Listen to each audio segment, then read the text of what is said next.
गीता क्या बताती है? सामने तुम्हारा सगा हो, सामने तुम्हारा कोई भी हो, ये सत्य असत्य की लड़ाई है, ये देश की विकास की लड़ाई है। युद्ध न लड़ते हुए युद्ध लड़ने की बात करना और हार के वापस आना और फिर जीत कहलाना, ये फरेब है। आपकी तो बीजेपी में इतने अच्छे रिश्ते हैं, सुमित्रा महाजन से आपके घर जैसे रिश्ते, पूरा देश जानता है, लोकसभा अध्यक्ष थी, आप उनके बेटे जैसे थे।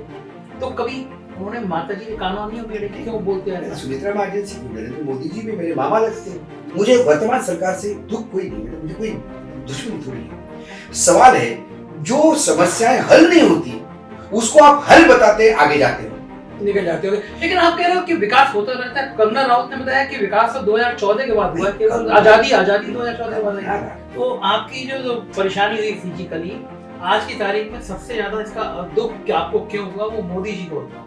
आपने सरकार की बुराई करनी सोचते हुए अगर ये प्रॉब्लम नहीं होती तो आप देश में होते कि फौज में होते। उस समय महाराष्ट्र बहुत चर्चा में है, सुप्रीम कोर्ट से शिंदे गुट को राहत मिली है, चुनाव चिन्ह शिवसेना का हो गया है। महाराष्ट्र उत्तर प्रदेश के बाद सबसे ज्यादा लोकसभा सीटें देने वाला राज्य है। महाराष्ट्र की कैसे? महाराष्ट्र में पहले दिन से गद्दारों को जगह नहीं है, जो छोड़ के जाता है उसको गद्दार कहते हैं। तो आप मेरे साथ आकर छत्रपति शिवाजी महाराज को सबसे ज्यादा, मुगलों से ज्यादा मराठों ने तकलीफ दी, अपने रिलेटिव्स ने तकलीफ दी, इतिहास है महाराष्ट्र। नमस्कार, मैं हूं संजय शर्मा, आप देख रहे हैं 4PM न्यूज नेटवर्क। इस दौर में जब हर तीसरा आदमी कह रहा है कि गोदी मीडिया, गोदी मीडिया, मीडिया जगत को एक बड़ी हकारत भरी दृष्टि से देखा जा रहा है। आप कहीं सभाओं में जाएं, कहीं बाजार में जाएं, तो लोग पूछते हैं कि आप किस संस्थान में काम करते हो, और जब राष्ट्रीय चैनलों का नाम बताते हैं तो लोगों के चेहरे पे एक अजीब सी वितृष्णा आती है। कहते कभी तो पत्रकारिता भी कर लिया करो।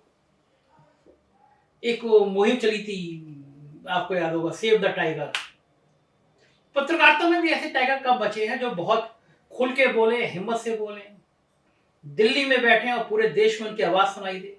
तो आज मेरे दफ्तर पे ऐसी टाइगर आए। मैं जब डिबेट करता हूं तो सबसे ज्यादा दर्शक जो पसंद करते हैं जिस शख्स को, आज वो मेरे दफ्तर पे आए। मेरे बड़े भाई जैसे भी हैं, और दिल्ली की पत्रकारिता और देश के तमाम टीवी चैनल में आप उनको इसी तरह दहाड़ते हुए सुनते होंगे।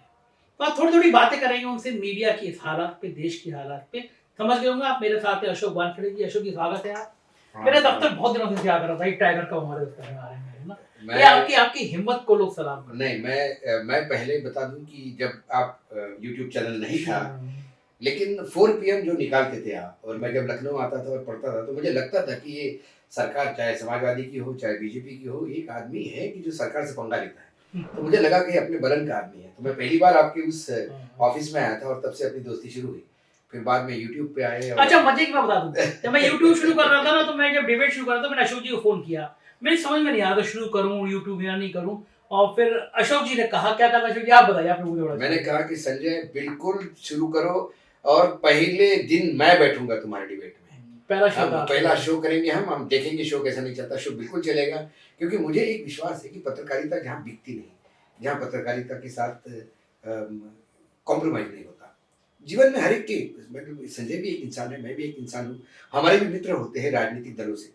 लेकिन जब कैमरे के सामने बैठे हो या हाथ में कलम हो, तो मैंने उस संजय को देखा जिसके हाथ में कलम होने के बाद वो भूल जाता है कि वो कौन है। तो मुझे विश्वास था कि वो कैमरे के सामने बैठने के बाद भी वो भूल जाएगा कि वो कौन है। वो ये भूल जाएगा कि वो समाज अखिलेश का भी मित्र है, वो भूल जाएगा कि उसका KCR से भी दोस्ती है, वो ये भूल जाएगा कि कांग्रेस में भी बहुत लोग उसको चाहते हैं, वो सब भूल जाएगा। और फिर उसके पास सामने आते हैं सवाल, उसके सामने दिखता है उसका दर्शक, उसके सामने दिखती है उसकी पत्रकारिता। एक मिशन है। देखो संजय बाबू, सही बात है। मैं ये कोई नहीं चाहता कि जितने भी पत्रकार हैं किसी के घर कोई पीले चावल लेके नहीं आए कि भाई तू पत्रकार बन, पत्रकार जगत को बचाना है। लोग मजबूरी में आए होंगे, मैं बाय चॉइस आया। मैं पत्रकारिता में बाय चॉइस आया। अच्छा, सेना, आपका वो कुछ नहीं पता, आपको देख के लगता है बड़े भारी और कमजोर सेना वाला आपका क्या? मैं सैनिक स्कूल सातारा का स्टूडेंट हूँ। सैनिक स्कूल में मैं 81 बैच पास आउट जो भी उसमें हूँ। मेरी करीब करीब सभी बैच, मतलब 80% मेरी बैच फौज में है। और अब यहीं ब्रिगेडियर करके रहे थे हृदय साहनी, वो अब मेजर जनरल बन गया है, हमारे बैच का हाईएस्ट डेप्यूटेड ऑफिसर। बाकी कई लोग ब्रिगेडियर होकर रिटायर्ड हो गए हैं, कुछ लोगों ने रिटायरमेंट ली है। प्रदीप ताथोड़े, जिसको अशोक चक्र मिला है, कि कारगिल के लिए शहीद हुआ है। वो मेरा क्लासमेट मेरे पास में बैठा था, एक डेस्क पे हम बैठते थे। जब मैंने एनडीए की एग्ज़ाम दी, मैंने नेवल एविएशन ऑप्ट किया था, जो एयरफोर्स का नेवी का एयरफोर्स होता है। तो मेरे मेडिकल में मुझे डिफेक्ट निकला, स्पाइना बाइफिडा एल्विस 5। अब वो डिफेक्ट का जब मैंने बाद में रिसर्च किया तो पता चला कि हिरोशिमा नागासाकी पे जो एटॉमिक बॉम्ब गिरे थे उसकी वजह से ये डिफॉर्मेशन आया था। अब मेरी माँ गांव में विदर्भ के बैठी हुई है, बेचारी कहाँ से रेडिएशन आएगा, लेकिन वो किस्मत थी तो मैं बाहर नहीं आया। तो एक जुनून सैनिक स्कूल का, जब आज मैं जो बोलता हूँ ये मेरा सारा अपब्रिंगिंग सैनिक स्कूल का है, क्योंकि सैनिक स्कूल में यदि आपको एक सैनिक बनाने के लिए तैयार किया जाता है, और मैं ये जो आप मुश्किल जब कुकुर मुत्ते जैसे होगा है वो सैनिक स्कूल नहीं था। हाँ। इस देश में जब मैंने ज्वाइन किया तो 16 सैनिक स्कूल थे जो मिनिस्ट्री ऑफ डिफेंस की सैनिक स्कूल सोसाइटी इसको हैंडल करती थी। अब 23 हो गए, अब तो जिले जिले में सैनिक स्कूल आए, लेकिन वो सैनिक स्कूल एक अलग सैनिक स्कूल था। आपको 10 साल का बच्चा है उसको एक ही जुनून होता है कि मुझे देश की सेवा करना है, मुझे रक्षा करना है। तो उस जुनून से आप बाहर निकलते हो तो आज भले आपके हाथ में बंदूक नहीं हो तो कलम है, तो कलम भी बंदूक जैसी चलेगी। तो आपकी जो परेशानी हुई फिजिकली, आज की तारीख में सबसे ज्यादा इसका दुख क्या आपको क्यों हुआ, वो मोदी जी को होता होगा। आपने सरकार की बुराई करनी सोचते हैं, अगर ये प्रॉब्लम नहीं होती तो आप देश में होते, कहीं फौज में होते, तो सरकार की कस के धुलाई बड़े लेवल पे जाता। अच्छा देखिए, आपकी तो बीजेपी में इतने अच्छे रिश्ते, सुमित्रा महाजन से आपके घर जैसे रिश्ते, पूरा देश जानता है, लोकसभा अध्यक्ष थी, आप उनके बेटे जैसे थे, तो कभी उन्होंने माता जी के कानों नहीं मेरे क्यों बोलते हैं? सुमित्रा महाजन से क्यों, नरेंद्र मोदी जी भी मेरे मामा लगते हैं उस हिसाब से। हाँ। वो ताई को अपनी बड़ी बहन मानते हैं तो मेरे मामा हो गए। सवाल मामा नहीं है, सवाल जिसका नहीं है।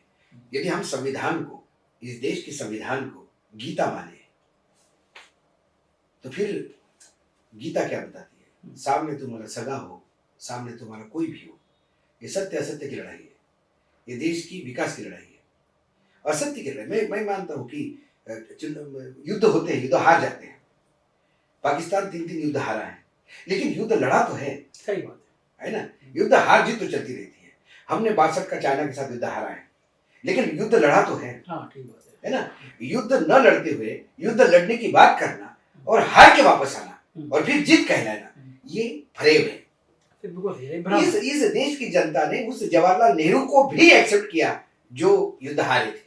सही बात, युद्ध में हार जीत चलती रहती है, लेकिन जर्मनी सेकंड वर्ल्ड वॉर हारा, फिर आज उठा है, आज इंजीनियरिंग में सुपर पावर है।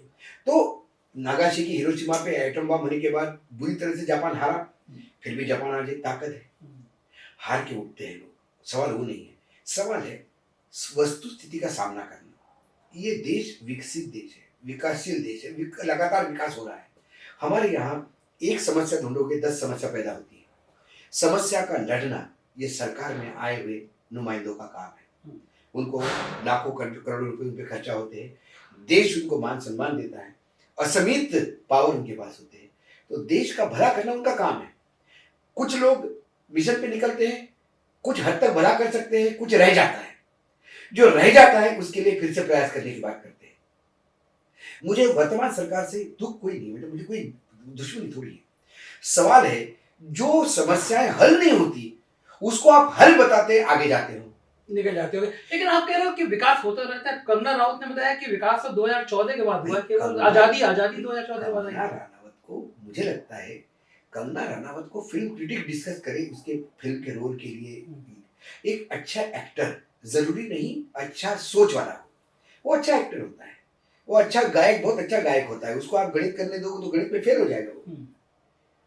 आप किसी को कई मैंने ऐसे लोग देखे, वो बहुत अच्छे नेता हैं। हमारे वसंत दादा पटेल बहुत अच्छे नेता थे, लेकिन वो बिल्कुल मराठी थे, उनको अंग्रेजी नहीं आती थी, तो उनको बोलते थे अंगूठा छाप आदमी है ये। लेकिन मैं ऐसे आदमी को क्या करूँ जो बैरिस्टर है लेकिन सरकार नहीं चला पाया। मैं उस आदमी को मानता हूँ कि जो अंगूठा बदर है। MBA का तो कोई क्लास लिया नहीं था धीरूभाई अंबानी ने। हाँ, लेकिन इतना बड़ा साम्राज्य खड़ा किया ना। लेकिन कल यदि मैं कहूँ कि धीरूभाई अंबानी ने शेक्सपियर नहीं पढ़ा इसलिए वो गलत है, वो नहीं है। तो मैं किसी के एजुकेशन पे मैं नरेंद्र मोदी की डिग्री को लेके, वो डिग्री बोलते हैं मेरे पास वो डिग्री है, मैं बोलता हूँ नहीं भी हो। क्या नरेंद्र मोदी बोले कि मेरे पास डिग्री नहीं है, जैसा कि उन्होंने राजू शुक्ला कहा था। हाँ, सही बात है। तो देखा ना, तो उसमें क्या हुआ? देश फिर भी सर आंखों पे, अरे विजन तो है तुम्हारे पास, सही बात है, लेकिन उस विजन को यथार्थ के धरातल पे उतारो। किसानों की आय दुगनी हो गई, ये बोलो।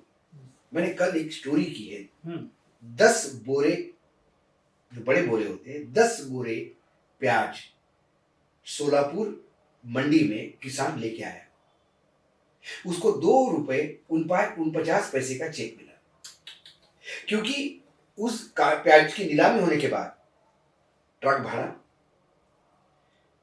ढुलाई, टोल टाके का पैसा, मजदूरों का पैसा और वो अड़तिया का कमीशन जो दलाली करता है, वो छोड़ के उसके पास पैसा बचा कैसे? गांव में किसान है, उसके पास ट्रक नहीं है, गांव में ट्रांसपोर्ट सर्विस नहीं है, वो गूगल पे ट्रांसपोर्ट नहीं ढूंढता, वो अपने अड़तिया को फोन करता है, वो 10 बोरे प्याज हो गया, क्या करूं, ले आ गए। अब उसके लिए टेम्पो भेजा है, उसमें डाल के ला, वो टेम्पो के 2-250 रुपए हो गए होंगे। सही, बिल्कुल सही, बिल्कुल। इस वजह से तो मेरा ये कहने का मतलब है, यथार्थ धरातल पे उतरो ना गुरुजी। 2 रुपए 49 पैसे का चेक ये मुझे चुभता है। मुझे लाल किले का वो भाषण कतई अच्छा नहीं लगता जो कहता है कि 2022 में दुगनी होगी किसानों की आय। तो क्या मेरे उस किसान की आय 1 रुपया 20 पैसे थी, जो अब 2 रुपए 49 हो गई? तो मेरा कहना ये है, शुरुआत करते हैं हम लोग महाराष्ट्र से आते हैं खास तौर से, और समय महाराष्ट्र बहुत चर्चा में है। सुप्रीम कोर्ट से शिंदे गुट को राहत मिली है, चुनाव चिन्ह शिवसेना का हो गया है। महाराष्ट्र उत्तर प्रदेश के बाद सबसे ज्यादा लोकसभा सीटें देने वाला राज्य है। महाराष्ट्र की क्या स्थिति है? महाराष्ट्र में देखिए, सी वोटर का सर्वे आया, सी वोटर थोड़ा लाइट भगवा है। हाँ, उन्होंने उनको 48 में से 13 सीटें दी। नहीं, बीजेपी शिंदे को मिलके, हाँ, मैं दोनों को मिला के 13 सीटें दी। ये जबकि सी वोटर उनका सपोर्टर माना जाता है। सॉफ्ट, मैंने तो लाइट भगवा, क्योंकि मैं देशमुख को जानता हूँ, कई जगह वो बेचारा बताता भी है कि ओरिजिनल है, शर्मा शर्मी में थोड़ा बहुत कर लेता है, उसको भी बिजनेस करना है। तो मेरा आकलन 6 या 7 सीटें महाराष्ट्र में सिर्फ 6-7 सीटें, सिंगल, यानी 19 सीटों का नुकसान। 19 सीटों का नहीं, अभी इनके पास करीब 40 सीटें हैं। हाँ, दोनों को जोड़ दो, दोनों को जोड़ दो,